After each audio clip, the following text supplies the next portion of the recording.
Kerala PSC June 3 നടത്താനിരിക്കുന്ന fisheries officer എന്ന തസ്തികയിലേക്ക് ഫിഷറീസ് ഡിപ്പാർട്ട്മെന്റിലേക്കുള്ള പരീക്ഷയുടെ ഡീറ്റെയിൽഡ് ആയിട്ടുള്ള സിലബസിന്റെ ഡിസ്കഷനാണ് നമ്മൾ ഈ ഒരു വീഡിയോയിൽ ചെയ്യുന്നത്. അപ്പോ പുതിയ സിലബസ് കഴിഞ്ഞ സിലബസുമായിട്ട് സെയിം തന്നെയാണിത്. എന്നാലും ആ ഒരു പുതിയ സിലബസ് ഓൾറെഡി വന്നിട്ടുണ്ട്. അപ്പൊ എന്താണ് ഈ സിലബസിലുള്ള ടോപ്പിക്സ് എന്ന് നമുക്ക് ക്വിക്ക് ആയിട്ടൊന്ന് നോക്കാം. സിലബസിലേക്ക് കടക്കുന്നതിന് മുന്നേ ഈ എക്സാമിന്റെ കാറ്റഗറി 416 ആണ് 2025. എക്സാമിന്റെ ഡേറ്റ് 3/6/2026 ആണ്. അപ്പൊ ജൂൺ 3 അതൊരു ബുധനാഴ്ചയാണ്. കൺഫർമേഷൻ 23/3 തുടങ്ങി 11/4 വരെ കൺഫർമേഷൻ കൊടുക്കാനുള്ള ആ ഒരു ടൈമുണ്ട്. അപ്പൊ ഇതുവരെ കൺഫർമേഷൻ കൊടുത്തിട്ടില്ലാത്തവർ ആരെങ്കിലും ഉണ്ടെങ്കിൽ ഇനി കൺഫർമേഷൻ കൊടുക്കുക. 100 മാർക്കിന്റെ ചോദ്യ പേപ്പർ ആണ് ഉണ്ടാവുക. 1.5 മണിക്കൂറാണ്. ഇംഗ്ലീഷിൽ മാത്രമായിരിക്കും ഇതിന്റെ ചോദ്യങ്ങൾ ഉണ്ടാവുക. മൾട്ടിപ്പിൾ ചോയ്സ് ക്വസ്റ്റ്യൻസ് ആണ്. ആൻഡ് ഇതിന്റെ അഡ്മിഷൻ ടിക്കറ്റ്സ് മെയ് 20 മുതൽ, അടുത്ത മാസം 20 മുതൽ അവൈലബിൾ ആകും. PSCയുടെ ആ ഒരു യൂഷ്വൽ ആയിട്ടുള്ള 0.33% അല്ലെങ്കിൽ 0.33 മാർക്കിന്റെ ഒരു ഡിഡക്ഷൻ, നെഗറ്റീവ് മാർക്കിംഗ് ഇതിനും ആപ്ലിക്കബിൾ ആണ്. നോട്ടിഫിക്കേഷൻ പ്രകാരം ആന്റിസിപ്പേറ്റഡ് വേക്കൻസീസ് എന്നായിരുന്നു കൊടുത്തിട്ടുള്ളത്. അപ്പം ടോട്ടൽ വേക്കൻസീസിന്റെ നമ്പർ നിർണയിച്ച് ഇതിനകത്ത് എഴുതിയിട്ടില്ല. ഓക്കെ, അപ്പോൾ അപ്ലൈ ചെയ്യാനുള്ള ഡേറ്റ് എല്ലാം കഴിഞ്ഞു. ഇനിയിപ്പം എക്സാമിന്റെ ഡേറ്റ് ആണ് വന്നിട്ടുള്ളത്. സാധാരണ എക്സാമിന്റെ ഡേറ്റ് വരുമ്പോഴാണല്ലോ നമുക്ക് പുതിയ സിലബസ് ലഭിക്കാം. ഇനി ഇതിന്റെ സിലബസ് നമ്മൾ നോക്കുകയാണെന്നുണ്ടെങ്കിൽ മൊത്തത്തില് 14 യൂണിറ്റുകളായിട്ടാണ് സിലബസിനെ ഇതിനകത്ത് തിരിച്ചിട്ടുള്ളത്. അതിൽ ജനറൽ പേപ്പറോ കോൺസ്റ്റിറ്റ്യൂഷനോ അങ്ങനെയുള്ളത് ഒന്നും നമുക്ക് നോക്കേണ്ടതായിട്ടില്ല. ജസ്റ്റ് എന്താ പറയേണ്ടത്, സബ്ജക്ട് റിലേറ്റഡ് ആയിട്ടുള്ള ടോപ്പിക്സ് മാത്രമാണ് ഈ ഒരു 14 യൂണിറ്റിലും കംപ്ലീറ്റ് ആയിട്ട് കൊടുത്തിട്ടുള്ളത്. ഓക്കെ, അപ്പോൾ ഓരോ യൂണിറ്റും നമുക്ക് അതിൽ എന്തൊക്കെയാണ് ടോപ്പിക്സ് വരുന്നത് എന്ന് ക്വിക്കായിട്ട് ഒന്ന് ചർച്ച ചെയ്യാം. അപ്പം ആദ്യത്തെ യൂണിറ്റ് ഇതാണ്, ഫിഷറീസ് റിസോഴ്സ് മാനേജ്മെന്റ് എന്നാണ് ആദ്യത്തെ യൂണിറ്റിന്റെ പേര് കൊടുത്തിരിക്കുന്നത്. 10 മാർക്കിന്റെ ചോദ്യങ്ങളാണ് ഇതിൽ നിന്ന് വരിക. അപ്പോൾ ഇത് വളരെ ഇമ്പോർട്ടന്റ് ആയിട്ടുള്ള ഒരു യൂണിറ്റ് തന്നെയാണ് നമ്മൾ നോക്കുകയാണെന്നുണ്ടെങ്കിൽ. അപ്പോ ഈ റിസോഴ്സ് മാനേജ്മെന്റ് എന്ന് ബേസിക്കലി പറയുമ്പോഴത്തേക്ക് it is all about using fish resources. അതായത് വളരെയധികം യുക്തിപൂർവം ഫിഷ് റിസോഴ്സസ് ഉപയോഗിക്കുക, അതിനെ എക്സോസ്റ്റ് ചെയ്യാതെ, കംപ്ലീറ്റ് ഇല്ലാതാക്കാതെ അതിനെ ഉപയോഗിക്കുക എന്നുള്ളതാണ് ഫിഷ് റിസോഴ്സ് മാനേജ്മെന്റ് എന്നുള്ളത് കൊണ്ട് ഉദ്ദേശിക്കുന്നത്, അല്ലെ? അപ്പോ ഇതിനകത്ത് തുടങ്ങുന്നത് നമ്മൾ നോക്കുകയാണെന്നുണ്ടെങ്കിൽ ആ ഒരു ഗ്ലോബലിൽ നിന്ന് തുടങ്ങി നാഷണൽ ടു സ്റ്റേറ്റ് സിനാരിയോയിലേക്ക് വരുന്ന എങ്ങനെയാണ് അതിന്റെ ആ ഒരു മാനേജ്മെന്റ് എന്നുള്ളത്. കാരണം ഫിഷറി പ്രോബ്ലംസ് ആൻഡ് അതിന്റെ അവസരങ്ങൾ അല്ലെങ്കിൽ ഓപ്പർച്യൂണിറ്റീസ് എന്ന് പറയുന്നത് ഓരോ സ്ഥലത്തിനെയും അനുസരിച്ച് വ്യത്യസ്തമാണ്, അല്ലെ? അതുകൊണ്ടാണ് ആ ഒരു ഗ്ലോബൽ, നാഷണൽ ആൻഡ് സ്റ്റേറ്റ് സിനാരിയോയിലേക്ക് അത് കടന്നു പോകുന്നത്. അതിനുശേഷം നമ്മൾ കോൾഡ് വാട്ടർ ഫിഷറീസിലേക്ക് പോകുന്നു ഇൻ ഇന്ത്യ. എഗെയിൻ നമ്മൾ നോക്കുകയാണെന്നുണ്ടെങ്കിൽ ദീസ് ആർ ഡിഫറെന്റ്. ആ ഒരു മെറീൻ അല്ലെങ്കിൽ ഇൻലാൻഡ് ഫിഷറീസിൽ നിന്ന് ഡിഫറെന്റ് ആണ്, അല്ലെ? കാരണം ഇതിന്റെ ഒരു എൻവയൺമെന്റും അതിന്റെ ആ ഒരു സ്പീഷീസും ഒക്കെ വെച്ചിട്ട് നമ്മൾ നോക്കുകയാണെന്നുണ്ടെങ്കിൽ. ഇനി നമ്മളൊന്ന് നോട്ടീസ് ചെയ്തേ, ഇവിടുത്തെ ആ ഒരു സയന്റിഫിക് ടൂൾസ് ആണ് ഇനി അടുത്തത് മെൻഷൻ ചെയ്തിട്ടുള്ളത്. ഒന്ന് GIS ആൻഡ് റിമോട്ട് സെൻസിങ് ഇവിടെ ഉപയോഗിക്കുന്നുണ്ട്. അപ്പൊ ഇത് ഉപയോഗിക്കുമ്പോഴത്തേക്ക് ആ ഒരു ഫിഷിംഗ് സോൺസ് ലൊക്കേറ്റ് ചെയ്യാനും അതിന്റെ ആ ഒരു റിസോഴ്സ് ഡിസ്ട്രിബ്യൂഷൻ എങ്ങനെ ഡിസ്ട്രിബ്യൂട്ട് ആയിട്ട് കിടക്കുന്നു എന്നൊക്കെയുള്ളത് മനസ്സിലാക്കാനും സാധിക്കുന്നു, അല്ലെ? അപ്പോ ആ ഒരു സിലബസിൽ പറയുന്നത് ആ ഒരു ബയോളജിക്കൽ സ്ട്രക്ചർ നമ്മൾ നോക്കണം ഇൻ സ്പേസ് ആൻഡ് ടൈം. അതുകൊണ്ട് ഉദ്ദേശിക്കുന്നത് എന്താണ്, എവിടെയാണ് ഫിഷ് അവൈലബിൾ ആയിട്ടുള്ളത് ആൻഡ് എങ്ങനെയാണ് അതിന്റെ ആ ഒരു പോപ്പുലേഷൻ കാലക്രമേണ മാറി വരുന്നത് എന്നുള്ളത്. അടുത്ത ടോപ്പിക് സ്റ്റോക്ക് അസസ്മെന്റ് ആണ്, അല്ലെ? അപ്പൊ സ്റ്റോക്ക് അസസ്മെന്റ് എന്താ നമ്മളോട് പറയുന്നത്, whether the resources healthy or declining. അതൊരു ഹെൽത്തി ആയിട്ടുള്ള റിസോഴ്സ് ആണോ അതോ ഡിക്ലൈനിങ് ആയിട്ടുള്ള റിസോഴ്സ് ആണോ എന്നുള്ളത്. എന്നിട്ട് നമുക്ക് മോർട്ടാലിറ്റി നോക്കണം, MSY, MEY, under fishing, over fishing, growth over fishing and recruitment over fishing. ഇതൊക്കെ എന്താണ്? These are all different ways of judging whether fishing pressure is correct or harmful, അല്ലെ? അത് ചെക്ക് ചെയ്യുന്നതിന് വേണ്ടിയിട്ടുള്ള കൺട്രോൾ മെഷേഴ്സ് ആണ് ഇത്. Then we have CPUE. അപ്പൊ CPUE നമ്മൾ നോക്കുകയാണെന്നുണ്ടെങ്കിൽ ഇതിന്റെ പ്രാധാന്യം വരുന്നത് നമുക്ക് ആ ഒരു അബണ്ടൻസിന്റെ എസ്റ്റിമേറ്റ് എടുക്കാനായിട്ട് സാധിക്കും എന്നുള്ളത്. അപ്പോൾ ഓവറോൾ നമ്മൾ നോക്കുകയാണെന്നുണ്ടെങ്കിൽ ഈ ഒരു യൂണിറ്റിൽ കംപ്ലീറ്റ് പറയുന്നത് എങ്ങനെ മെഷർ ചെയ്യാം, എങ്ങനെ മോണിറ്റർ ചെയ്യാം, ആൻഡ് ആ ഒരു ഫിഷറി റിസോഴ്സസ് ഉത്തരവാദിത്വത്തോടു കൂടി എങ്ങനെ മാനേജ് ചെയ്ത് പോകാം എന്നുള്ളത്. ഇനി രണ്ടാമത്തെ ആ ഒരു യൂണിറ്റ് നമ്മൾ നോക്കുകയാണെന്നുണ്ടെങ്കിൽ അതിനകത്ത് ഫിഷ് ക്രാഫ്റ്റ് ടെക്നോളജിയാണ് പറയുന്നത്. അപ്പം ഇതിന് 5 മാർക്കിന്റെ ചോദ്യങ്ങൾ മാത്രമാണ്, നമ്പർ ഓഫ് ടോപ്പിക്സും ഇവിടെ കുറവ് തന്നെയാണ്. അപ്പൊ ഈ യൂണിറ്റ് ഡീൽ ചെയ്യുന്നത് ഇസ് വിത്ത് ഫിഷിംഗ് വെസൽ, ഫിഷിങ്ങിന് ഉപയോഗിക്കുന്ന ആ ഒരു വെസൽ തന്നെയാണ് ഇതിനകത്ത് മെയിൻ ടോപ്പിക് ആയിട്ട് വരിക. അപ്പൊ ഇവിടെ നമ്മൾ തുടങ്ങുന്നത് is with the idea of traditional craft, അല്ലെ. ഇപ്പൊ ട്രഡീഷണൽ ആയിട്ടുള്ള ആ ക്രാഫ്റ്റ് എന്ന് പറയുമ്പോഴത്തേക്ക് അത് പഴയതാണ്. എന്നിട്ട് ലോക്കലി ഡിസൈൻ ചെയ്തിട്ടുള്ള ഫിഷിംഗ് ബോട്ട്സ് ഇവിടെ വരുന്നുണ്ട്. അതോടൊപ്പം തന്നെ മോഡേൺ ആയിട്ടുള്ള ക്രാഫ്റ്റ്സും ഇവിടെ വരുന്നുണ്ട്. അപ്പൊ മോഡേൺ ക്രാഫ്റ്റ്സ് എന്താണ് പിന്നെ സംഭവിക്കുന്നത്? ദീസ് ആർ ഇംപ്രൂവ്ഡ്, അതേപോലെ മെക്കനൈസ്ഡ് ആയിട്ടുള്ള വെസൽസ് ആണ്, അല്ലെ. അവര് ലാർജർ ആൻഡ് മോർ എഫിഷ്യന്റ് ആയിട്ടുള്ള ഫിഷിംഗ് ഓപ്പറേഷൻസ് ചെയ്യുന്നതിന് വേണ്ടിയിട്ട്. ഇനി മെക്കനൈസേഷൻ അഗെയിൻ മീൻസ് എന്ന് പറയുമ്പോഴത്തേക്ക് അതിനകത്ത് എൻജിൻ കൊണ്ടുവരുന്നത്, അതിന്റെ ആ ഒരു വർക്കിംഗ് കപ്പാസിറ്റി ഇംപ്രൂവ് ചെയ്യുന്നത്, ഇതൊക്കെയാണ് സ്പെസിഫിക്കലി നമുക്ക് ഇതിനകത്ത് കവർ ചെയ്യുന്നത്. പിന്നെ ബോട്ട് ബിൽഡിങ്ങും അതിന്റെ മെയിൻ്റെനൻസ്, അത് നമുക്ക് ഇതിനകത്ത് നോക്കേണ്ട ടോപ്പിക് ആയിട്ട് തന്നെയുള്ളതാണ്. കാരണം ഇതിന്റെ ക്വാളിറ്റി ഓഫ് കൺസ്ട്രക്ഷൻ എന്ന് പറയുമ്പോൾ അത് തന്നെയാണ് ഡയറക്റ്റ് ആയിട്ട് പെർഫോമൻസിനെ എഫക്ട് ചെയ്യുക, അതേപോലെ കോസ്റ്റിനെ എഫക്ട് ചെയ്യുന്നു, സേഫ്റ്റിയെ എഫക്ട് ചെയ്യുന്നു എന്നുള്ളതാണ്. ഇനി സ്റ്റെബിലിറ്റി വളരെയധികം പ്രധാനപ്പെട്ടതാണ്, അല്ലെ, ഒരു ഫിഷിംഗ് വെസലിനെ സംബന്ധിച്ചിടത്തോളം. കാരണം എന്താ, ബോട്ട് മസ്റ്റ് റിമെയിൻ ബാലൻസ്ഡ്. വളരെ റഫ് ആയിട്ടുള്ള സീ കണ്ടീഷൻസ് ആണെങ്കിലും ബോട്ട് അവിടെ ബാലൻസ്ഡ് ആയിട്ട് നിൽക്കുക എന്നുള്ളത്. ഇനി നമ്മൾ മെറീൻ എഞ്ചിൻ സിസ്റ്റത്തിന്റെ കാര്യങ്ങൾ ഇതിനകത്ത് നോക്കാനുണ്ട്. അപ്പം മെറൈൻ എഞ്ചിൻ സിസ്റ്റംസ് നോക്കുകയാണെന്നുണ്ടെങ്കിൽ എങ്ങനെയാണ് ഒരു ബോട്ടിന് എങ്ങനെയാണ് അതിന്റെ പവർ ലഭിക്കുക, അതിന്റെ ആ ഒരു ഡെക്കിന്റെ ലേ ഔട്ട് എങ്ങനെയാണ്, ഡെക്കിന്റെ ആ ഒരു ഫിറ്റിംഗ് എങ്ങനെയാണ് എക്സ്പ്ലെയിൻ ചെയ്യുന്നത്, എങ്ങനെയാണ് കംപ്ലീറ്റ് ആയിട്ട് ഒരു വെസലില് വർക്ക് ഓർഗനൈസ് ചെയ്തിരിക്കുന്നത്.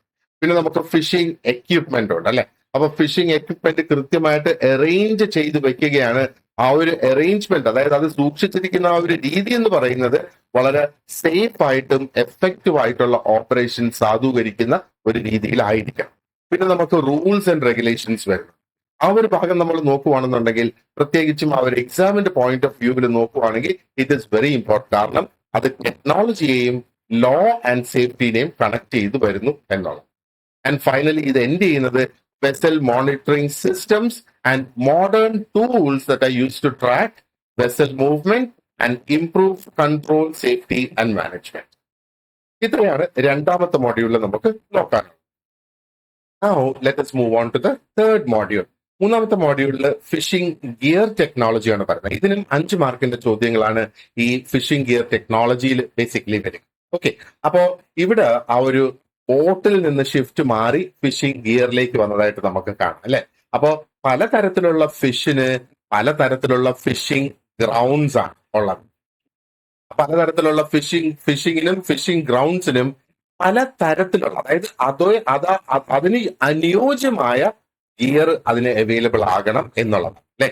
അതുകൊണ്ട് തന്നെയാണ് ഈ ഒരു യൂണിറ്റ് തുടങ്ങുന്നത് is with gears used in relation to fish and fishing area. അതാണ് ആദ്യത്തെ ടോപ്പിക് നമുക്ക് ഇവിടെ കാണാം, gears used in relation to fish and fishing area, അല്ലെ. ആൻഡ് ദെൻ കംസ് ആ ഒരു ഗിയറിന്റെ മെറ്റീരിയൽസ്. ഗിയറിന്റെ മെറ്റീരിയൽസ് ഇവിടെ പ്രധാനപ്പെട്ടതാണ്. കാരണം ആ മെറ്റീരിയൽസ് സ്ട്രോങ് ആയിരിക്കണം, ഫ്ലെക്സിബിൾ ആയിരിക്കണം, ആൻഡ് ഒരുപാട് നാൾ ലാസ്റ്റ് ചെയ്യണം, ഡ്യൂറബിൾ ആയിരിക്കണം, അല്ലെ. ആൻഡ് എന്താ പറയേണ്ടത്, കാരണം ഈ മെറ്റീരിയൽസ് ഡയറക്ട്ലി ഫിഷിങ്ങിന്റെ എഫിഷ്യൻസിനെയും സേഫ്റ്റിനെയും എഫക്ട് ചെയ്യുന്ന ഒന്നാണ്. പിന്നെ യാൺ നമ്പറിംഗ് സിസ്റ്റംസ് നമുക്ക് പഠിക്കേണ്ടതായിട്ടുണ്ട്. അപ്പൊ യാൺ നമ്പറിംഗ് സിസ്റ്റംസ് ബേസിക്കലി എന്താണ് ചെയ്യുന്നത്, ദേ help identify the thickness and type of yarn, പ്രത്യേകിച്ചും ആ ഒരു നെറ്റ് ഉണ്ടാക്കുന്നതിന് വേണ്ടിയിട്ട്. അതാണ് നമുക്ക് അതിനകത്ത് കവർ ചെയ്യാനുള്ളത്. പിന്നെ മൗണ്ടിങ് ഓഫ് വെബിങ്. അപ്പൊ മൗണ്ടിങ് ഓഫ് വെബിങ് എന്ന് പറയുമ്പോഴത്തേക്ക് ആ ഒരു എന്താ പറയേണ്ടത്, നെറ്റിങ് കൃത്യമായിട്ട് അറ്റാച്ച് ചെയ്തെടുക്കുക. അപ്പൊ അതിന്റെ ആ ഒരു ഗിയർ എന്തൊക്കെ അതിനോട് ചേർന്ന് വരുന്നോ അതെല്ലാം ഉദ്ദേശിക്കുന്ന രീതിയിൽ പ്രവർത്തിക്കും എന്നുള്ളത്. പിന്നെ മറ്റ് ആക്സസറീസ് ഇവിടെ വരുന്നുണ്ട്. അതിനകത്ത് ഫ്ലോട്ട്സ് ഉണ്ട്, സിങ്കേഴ്സ് ഉണ്ട്, റോപ്സ് ഉണ്ട്, മറ്റനേകം സപ്പോർട്ടിംഗ് പാർട്സ് ഇതിനകത്ത് നമുക്ക് നോക്കേണ്ടതായിട്ടുണ്ട്. പിന്നെ ഹുക്സും ആൻഡ് അതിന്റെ മെയിൻ്റെനൻസും വളരെയധികം പ്രധാനപ്പെട്ടാണ്, അല്ലെ. കാരണം വളരെ മോശമായിട്ട് നമ്മൾ മെയിൻറ്റെയിൻ ചെയ്യുന്ന ഗിയർ എന്ന് പറയുമ്പോഴത്തേക്ക് അതിന്റെ ആ ഒരു സ്ട്രെങ്ത് കുറയും. അപ്പോ എന്താ പറയണ്ടേ, അതിന്റെ ആ ഒരു ക്യാച്ച് കുറയുകയും അതിന്റെ ലോസ് ഇൻക്രീസ് ചെയ്യുകയും ചെയ്യും എന്നുള്ളത്. പിന്നെ ആ ഒരു നെറ്റിംഗ് പ്രോഡക്ട്സിനെയും ആ ഒരു ഗിയറിനെയും ഒക്കെ നമ്മൾ ഡാമേജിൽ നിന്ന് സംരക്ഷണം, ബേസിക്കലി റോട്ട് ആൻഡ് വെയർ ആണ് ഇവിടെ വരുന്ന ആ ഒരു പ്രോബ്ലംസ് എന്ന് പറയുന്നത്. ഡാമേജ് വരാൻ സാധ്യതയുള്ളത് റോട്ടും വെയറും ആണ് അല്ലെ. സോ ഒരു കാര്യം നമ്മൾ പ്രത്യേകം മനസ്സിലാക്കേണ്ടത്, ഈ ബേസിക് പാർട്സ്, പ്രത്യേകിച്ചും ആ ഒരു ട്രോൾ നെറ്റിന്റെ അല്ലെങ്കിൽ പേഴ്സ് സീനിന്റെ അല്ലെങ്കിൽ ഗിൽ നെറ്റിന്റെ, അതും അല്ലെങ്കിൽ ട്യൂണയുടെ ലോങ് ലൈൻസ് നമുക്ക് ഇതിനകത്ത് നോക്കേണ്ടതായിട്ടുണ്ട് അല്ലെ. കാരണം ഇതൊക്കെ നമ്മൾ സ്പെസിഫിക്കലി നോക്കണം, കാരണം ഇതൊക്കെ കോമൺ ആയിട്ടുള്ള എക്സാം ഏരിയാസ് തന്നെയാണ്. ഇനി ഫിഷ് ഫൈൻഡിങ് എക്യുപ്മെന്റ്സും നമുക്ക് ഇതിനകത്ത് നോക്കേണ്ടതായിട്ടുണ്ട്. അതാണ് ലാസ്റ്റ് ടോപ്പിക് ഇവിടെ. അപ്പൊ ഫിഷ് ഫൈൻഡിങ് എക്യുപ്മെന്റ്സ് ശരിക്കും ആ ഒരു ട്രഡീഷണൽ ഫിഷിങ്ങിനെ മോഡേൺ ടെക്നോളജിയുമായിട്ട് കണക്ട് ചെയ്യുകയാണ്. അപ്പൊ ഫൈൻഡിങ് എക്യുപ്മെന്റ്സ് ബേസിക്കലി എന്താണ് ചെയ്യുന്നത്, ഫിഷിന്റെ അല്ലെങ്കിൽ ഫിഷ് സ്കൂൾസ് എവിടെയാണ് അത് ലൊക്കേറ്റ് ചെയ്തിരിക്കുന്നത് എന്ന് ആക്യുറേറ്റ് ആയിട്ട് മനസ്സിലാക്കാൻ സാധിക്കും എന്നുള്ളതാണ് അതിന്റെ ഒരു പ്രത്യേകത. ഇനി യൂണിറ്റ് 4 അടുത്തത്. അതിനകത്ത് നാവിഗേഷൻ ആൻഡ് സീമെൻഷിപ്പ്. അത് ഒരു ചെറിയ യൂണിറ്റ് ആണ്, 5 ചോദ്യങ്ങൾ ഇതിനകത്ത് നിന്ന് വരും അല്ലെ. പക്ഷേ ഇത് ചെറുതാണെങ്കിലും വളരെ പ്രധാനപ്പെട്ട ഒരു സംഗതി തന്നെയാണ്. നാവിഗേഷനും സീമാൻഷിപ്പും നമ്മൾ നോക്കുകയാണെന്നുണ്ടെങ്കിൽ it's all about safe movement. പ്രത്യേകിച്ചും കടലിലായിരിക്കുന്ന ആ ഒരു സമയത്ത് സേഫ് ആയിട്ടുള്ള മൂവ്മെന്റ് ആൻഡ് ഉത്തരവാദിത്വത്തോടു കൂടിയുള്ള പെരുമാറ്റങ്ങൾ, റെസ്പോൺസിബിൾ കോണ്ടാക്ട് അല്ലെ. പിന്നെ fire fighting and life saving appliances. ഇത് വളരെയധികം പ്രധാനപ്പെട്ട തന്നെയാണ്. കാരണം ഫിഷിംഗ് വെസൽസ് എന്ന് പറയുന്ന വളരെയധികം റിസ്കി ആയിട്ടുള്ള അന്തരീക്ഷങ്ങളിലാണ് അത് ഓപ്പറേറ്റ് ചെയ്യുന്നത് അല്ലെ. And every crew member must know how to use life jackets, അതേപോലെ ലൈഫ് ബോയ്സ്, അതേപോലെ life raft and fire extinguishing systems. പിന്നെ നമുക്ക് electronic navigation and communication aids ആണ് ഇതിനകത്ത് വരുന്നത്. അപ്പൊ അതില് എന്താ പറയേണ്ടത്, there would be lot of instruments. അത് ആ ഒരു ക്രൂവിനെ ലൊക്കേഷൻ മനസ്സിലാക്കുന്നതിന്, ഡയറക്ഷൻ മനസ്സിലാക്കുന്നതിന്, അവിടെ ഡെപ്തും വെതർ കണ്ടീഷൻസും മനസ്സിലാക്കുന്നതിന്, അതോടൊപ്പം എമർജൻസി ആയിട്ടുള്ള ആ ഒരു സിറ്റുവേഷൻസിൽ അല്ലെങ്കിൽ റുട്ടീൻ ആയിട്ടുള്ള ഓപ്പറേഷൻസിൽ അവർ കമ്മ്യൂണിക്കേറ്റിംഗ് സാധൂകരിക്കുന്നതിന് വേണ്ടി. അപ്പൊ this makes fishing safer and കുറെ കൂടെ അധികം എഫിഷ്യന്റ് ആയിട്ട് മാറും അല്ലെ. And then we come to international laws and agreements of the sea. നമുക്കറിയാം ഇത് വളരെ പ്രധാനപ്പെട്ടതാണ്. കാരണം കടൽ അല്ലെങ്കിൽ സീ എന്ന് പറയുമ്പോഴത്തേക്ക് it is actually shared by many countries. അപ്പോൾ നമുക്ക് റൂൾസ് ഉണ്ട് അവിടെ, നാവിഗേഷന് വേണ്ടിയിട്ടുള്ളത്, ആ റിസോഴ്സ് യൂസിനുള്ള റൂൾസ് അവിടെയുണ്ട്, ആൻഡ് മാരിടൈം ബൗണ്ടറീസിന്റെ റൂൾസും അവിടെയുണ്ട്. അപ്പോൾ നിങ്ങളെ സംബന്ധിച്ചിടത്തോളം ഇവിടുത്തെ കീ ഐഡിയ എന്ന് പറയുന്നത് അതായത് ദാറ്റ് സീമാൻഷിപ്പ് എന്ന് പറയുമ്പോൾ it is not only about handling a vessel അല്ലെ, പക്ഷേ it is also about safety, about communication, legal responsibility while operating in marine waters.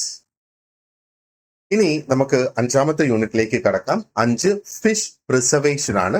അപ്പൊ ഫിഷ് പ്രിസർവേഷന് 10 മാർക്കിന്റെ ചോദ്യങ്ങളാണ് ഇതിനകത്ത് വരിക.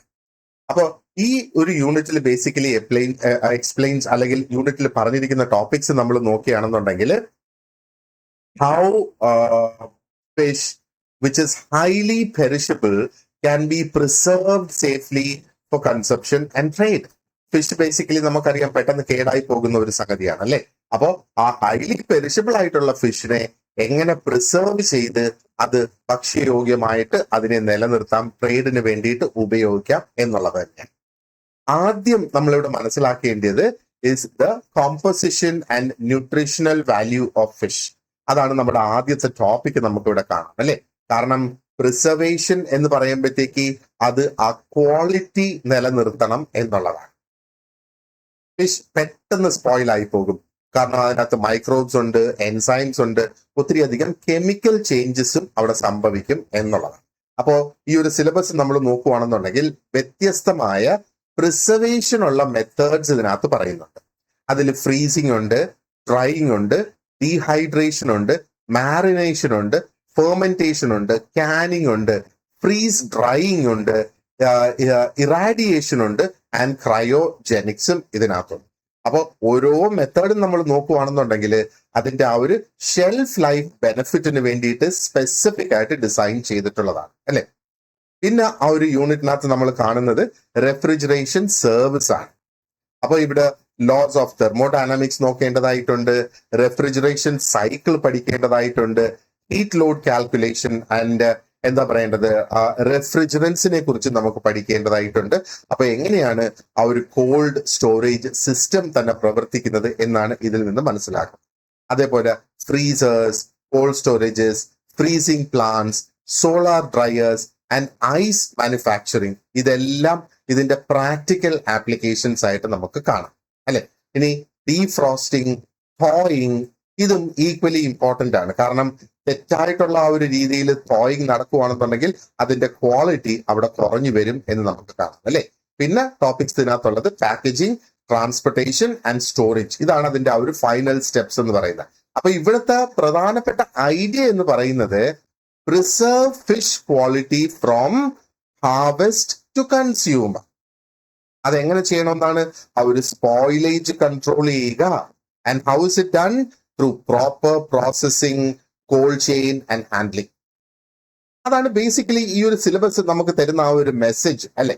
ഇനി യൂണിറ്റ് 6 ആണ് നമുക്ക് നോക്കേണ്ടതായിട്ടുള്ളത്, ക്വാളിറ്റി സ്റ്റാൻഡേർഡ്സ്. ഇതിനകത്ത് 5 മാർക്കിന്റെ ചോദ്യങ്ങളാണ് ഇതിനകത്ത് നമുക്ക് വരിക. അപ്പൊ ഇതില് assessment of quality of sea food by instrumental and chemical methods, അതൊന്ന്. പിന്നെ ഫിഷ് ഫുഡ് ബോണ്ട് ഹ്യൂമൻ പാത്തജൻസ്. ഓക്കെ. പിന്നെ concept of quality management, quality standards, fish plant sanitation and personal hygiene. ഒരു അവിടെയുള്ള വ്യക്തികൾ എന്താ പറയേണ്ടത്, ഫോളോ ചെയ്യേണ്ട ആ ഒരു ഹൈജീൻ പ്രാക്ടീസസ്. പിന്നെ sea food export regulation and sea ഫുഡിന്റെ സേഫ്റ്റി സ്റ്റാൻഡേർഡ്സ്. ഇനി അടുത്തത് യൂണിറ്റ് 7 ആണ്. ഇതിപ്പോ നമ്മൾ ക്വാളിറ്റി സ്റ്റാൻഡേർഡ്സ് അതിന്റെ 6ാമത്തെ ടോപ്പിക് ആണ്. ഇനി 7ാമത്തത് നമുക്കുള്ളത് അക്വാട്ടിക് എൻവയൺമെന്റ് മാനേജ്മെന്റ് ആണ് 7ാമത്തത് വരിക. അപ്പൊ ഇവിടെ marine, fresh water and brackish water environments, ഈ അന്തരീക്ഷങ്ങളെ കുറിച്ച് നമ്മൾ പഠിക്കേണ്ടതായിട്ടുണ്ട്. പിന്നെ വാട്ടർ ക്വാളിറ്റിയുടെ parameters, limnology, waves and tides.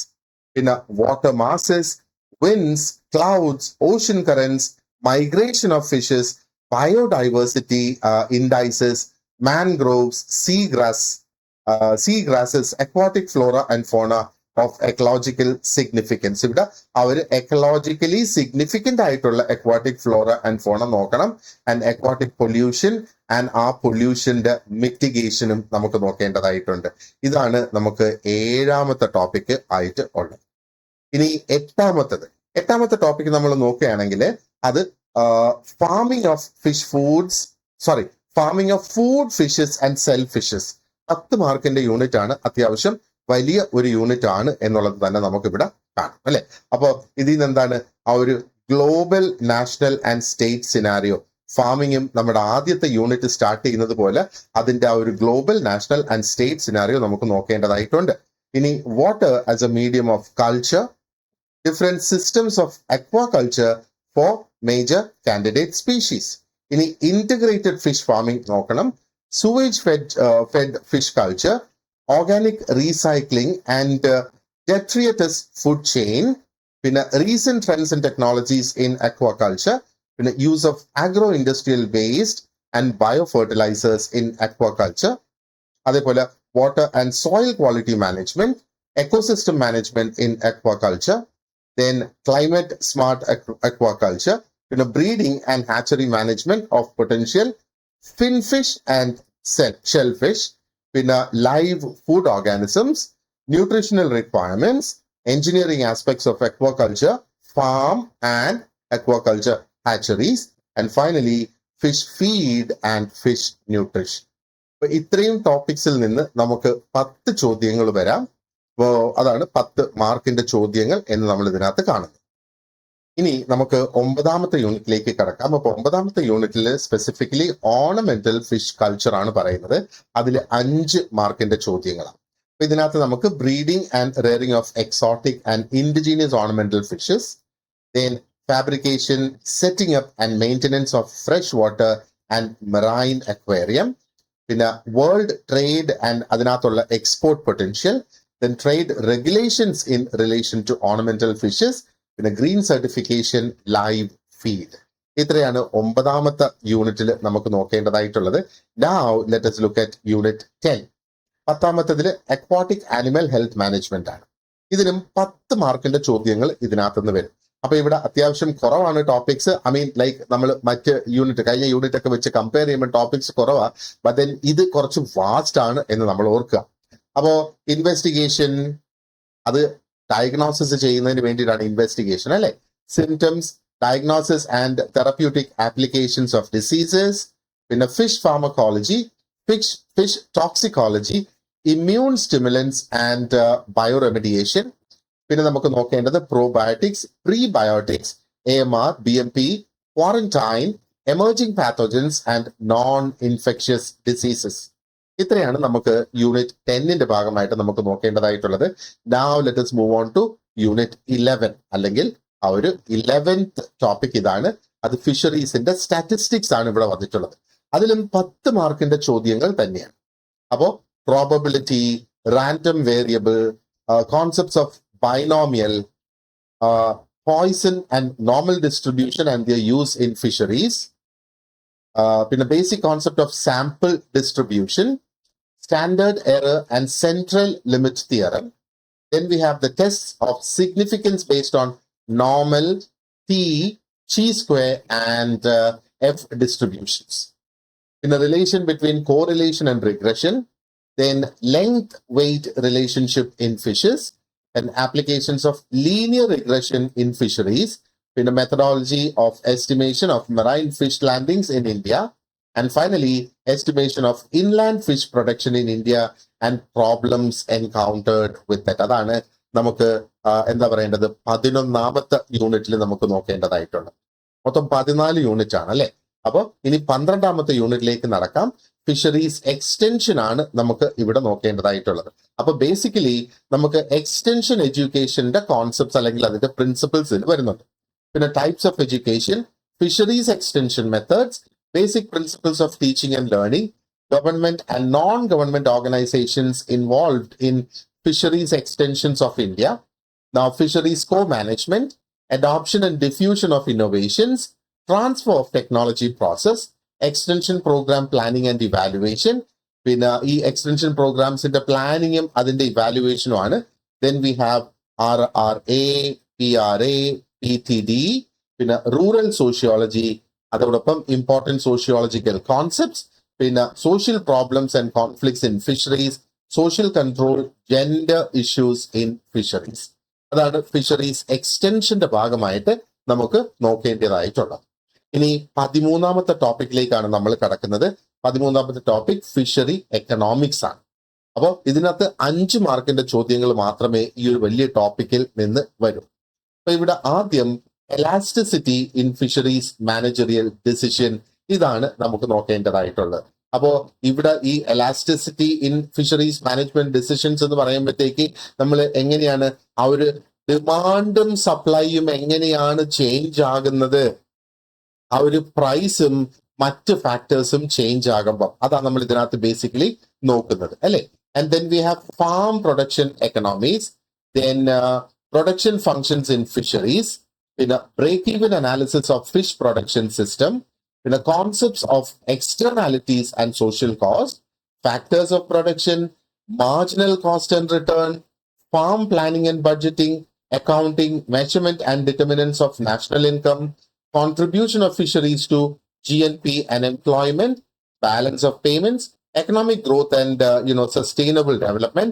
പിന്നെ നമുക്ക് GATT and WTO in fisheries, പിന്നെ NTBs and agreement on anti-dumping, പിന്നെ fisheries trade and environment, അതുകൂടാതെ impact of globalization in fisheries, പിന്നെ patenting process എന്താണ് ആ പാറ്റന്റ് എടുക്കുക എന്ന് പറയുന്നത്, പിന്നെ agreement on TRIPS TRIPS, പിന്നെ ബയോപൈറസി, GMO ഇൻ ഫിഷറീസ്.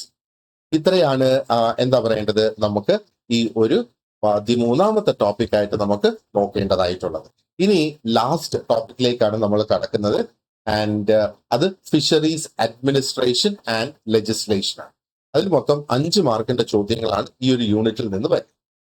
അപ്പോൾ ഞാൻ പറഞ്ഞതുപോലെ this is the final unit. And ഈ ഒരു യൂണിറ്റ് ഡീൽ ചെയ്യുന്നത് ഫിഷറീസ് എങ്ങനെയാണ് ഗവേൺഡ് ആകുന്നത്, അതേപോലെ എങ്ങനെ അതിന്റെ അഡ്മിനിസ്ട്രേഷൻ പ്രവർത്തിക്കുന്നു എന്നുള്ളതാണ്. അപ്പോൾ ഫിഷറീസ് ആൻഡ് അക്വാകൾച്ചർ ലെജിസ്ലേഷൻസ് അവിടെ നിന്നാണ് നമ്മൾ തുടങ്ങുന്നത് അല്ലെ. അപ്പൊ അത് സെൻട്രൽ ലെവലിലുള്ളതുകൊണ്ട് സ്റ്റേറ്റ് ലെവലിലുള്ളതും നമുക്ക് നോക്കേണ്ടതായിട്ടുണ്ട്. ഇത് രണ്ടും പ്രധാനപ്പെട്ടതാണ്. കാരണം ആ ഒരു ലീഗൽ കൺട്രോൾ എന്ന് പറയുന്നത് it actually differs by subject and jurisdiction അല്ലെ. Then comes the development and regulatory activities of central, state and local government. അപ്പോ എന്താ പറയേണ്ടത്, ആരാണ് പ്ലാനിങ്ങിൽ എന്ത് ചെയ്യുക, ലൈസൻസിങ്ങിന്റെ കാര്യങ്ങൾ എങ്ങനെ, കൺട്രോളിങ്ങിന്റെ കാര്യങ്ങൾ എങ്ങനെ, സപ്പോർട്ട് എങ്ങനെ, അതൊക്കെ നിർണ്ണയിക്കുന്നതിന് വേണ്ടിയിട്ടാണ് ഈ ഒരു റെഗുലേറ്ററി ആക്ടിവിറ്റീസ് എന്ന് പറയുന്നത്. Then we have the functions and powers of functionaries under fisheries administration. ഇത് അവിടെയുള്ള ഉദ്യോഗസ്ഥരുടെയും സ്ഥാപനങ്ങളുടെയും റോൾസ് ആണ് ബേസിക്കലി നമ്മൾ ഇതിനകത്ത് മനസ്സിലാക്കുന്നത്. പിന്നെ different central and state level fisheries institutions, ഇതും ഇമ്പോർട്ടന്റ് ആണ്, പ്രത്യേകിച്ചും PSCക്ക് നമ്മൾ പ്രിപ്പയർ ചെയ്യുന്ന സമയത്ത്. കാരണം ഒരുപാടധികം ഫാക്ച്വൽ ക്വസ്റ്റ്യൻസ് ഈ ഒരു ഏരിയയിൽ നിന്ന് വരാം, ഫാക്ട് ക്വസ്റ്റ്യൻസ് ആയി വരുന്ന ആ ഒരു സാഹചര്യം. Then we have the principles of organization and management of public enterprise. അപ്പൊ ഇതിൽ നിന്ന് എന്താണ് നമ്മൾ മനസ്സിലാക്കേണ്ടത്, ആ ഒരു അഡ്മിനിസ്ട്രേറ്റീവ് സൈസ് ആണ് പ്രത്യേകിച്ചും ആ ഒരു ഫിഷറീസ് ഗവർണൻസിനകത്ത് അല്ലെ. And then we have the fisheries development over 5-year plans. ഇവിടെ നമുക്ക് ആ ഒരു ഹിസ്റ്റോറിക്കൽ ആയിട്ടുള്ള ആ ഒരു പോളിസിയുടെ പെർസ്പെക്റ്റീവ് കാഴ്ചപ്പാട് എന്താണ് എന്ന് മനസ്സിലാക്കാനായിട്ട് സാധിക്കും. പിന്നെ international fisheries organisations, and they connect with Indian fisheries with the global system. Then we have schemes and incentives for entrepreneurship. അതേപോലെ SME, SSI അതിനുള്ള പോളിസീസ് ആൻഡ് ആ ഒരു എക്സ്പോർട്ട് ഇമ്പോർട്ട് പോളിസീസ്, ഇതൊക്കെ ഇമ്പോർട്ടന്റ് ആണല്ലേ ആ ഒരു ഡെവലപ്മെന്റിനും എംപ്ലോയ്മെന്റിനും വേണ്ടിയിട്ട്. അപ്പോൾ അത്രയാണ് നമുക്ക് ഇതിനകത്ത് ബേസിക്കലി നമുക്ക് നോക്കേണ്ടതായിട്ട് ഉള്ള ആ ഒരു ടോപ്പിക്സ് എന്ന് പറയുന്നത്. അപ്പൊ ഇതാണ് ആ ഒരു 14 യൂണിറ്റ്സ് നമുക്ക് ഇവിടെ ഉള്ളത്. So this is the entire syllabus. അപ്പോൾ നിങ്ങൾക്ക് ഈ ഒരു എക്സാമിന്റെ പ്രിപ്പറേഷന് വേണ്ടിയിട്ട് ക്ലാസ്സസ് ആവശ്യമുണ്ടെങ്കിൽ you can get in touch with me. അപ്പൊ എന്നെ കോൺടാക്ട് ചെയ്യാനുള്ള ഡീറ്റെയിൽസ് ഞാൻ എന്റെ കോൺടാക്ട് നമ്പർ ഈ ഒരു വീഡിയോയുടെ ഡിസ്ക്രിപ്ഷൻ ബോക്സിൽ കൊടുത്തിട്ടുണ്ടാകും. നമ്മൾ റെക്കോർഡ് ചെയ്തിട്ടുള്ള വീഡിയോ ക്ലാസ്സസ് നിങ്ങൾക്ക് ഇതിന് വേണ്ടിയിട്ട് തയ്യാറാക്കിയിട്ടുണ്ട്. അതോടൊപ്പം ഡീറ്റെയിൽഡ് ആയിട്ടുള്ള നോട്ട്സും പ്രാക്ടീസിനുള്ള ക്വസ്റ്റ്യൻസും എന്താ പറയേണ്ടത് മോഡൽ എക്സാംസും ഒക്കെ നമ്മൾ ഇതിന് വേണ്ടിയിട്ട് നിങ്ങൾക്ക് പ്രിപ്പയർ ചെയ്യുന്നുണ്ട്. ഇനി കറക്റ്റ് നമുക്ക് 2 മാസവും 2 ദിവസവുമാണ് ഈ ഒരു എക്സാമിന് ഉള്ളത് അല്ലെ. ഇതിപ്പം ഏപ്രിൽ മാസമായി, ജൂൺ 3-ാം തീയതിയാണ് നമ്മുടെ ഈ ഒരു എക്സാം. ക്ലാസ് ആവശ്യമുള്ളവർ എന്നെ കോൺടാക്ട് ചെയ്തോളൂ. എന്റെ കോൺടാക്ട് നമ്പർ ഞാൻ ഈ ഒരു വീഡിയോ ഡിസ്ക്രിപ്ഷൻ ബോക്സിൽ കൊടുത്തിട്ടുണ്ടാകും. അതേപോലെ ഒരു വാട്സാപ്പ് ഗ്രൂപ്പിന്റെ ലിങ്കും കൂടെ ഞാൻ അവിടെ കൊടുത്തിട്ടുണ്ടാകും. നിങ്ങൾക്ക് കോഴ്സിനെ കുറിച്ചുള്ള കൂടുതൽ ഡീറ്റെയിൽസ്, പരീക്ഷയെ കുറിച്ചുള്ള കാര്യങ്ങളൊക്കെ നമുക്ക് ഡിസ്കസ് ചെയ്യുന്നതിന് ആ ഒരു ഗ്രൂപ്പ്, വാട്സാപ്പ് ഗ്രൂപ്പ് ഉപയോഗിക്കാം. So thank you very much for watching this class and you have an excellent day. See you in class.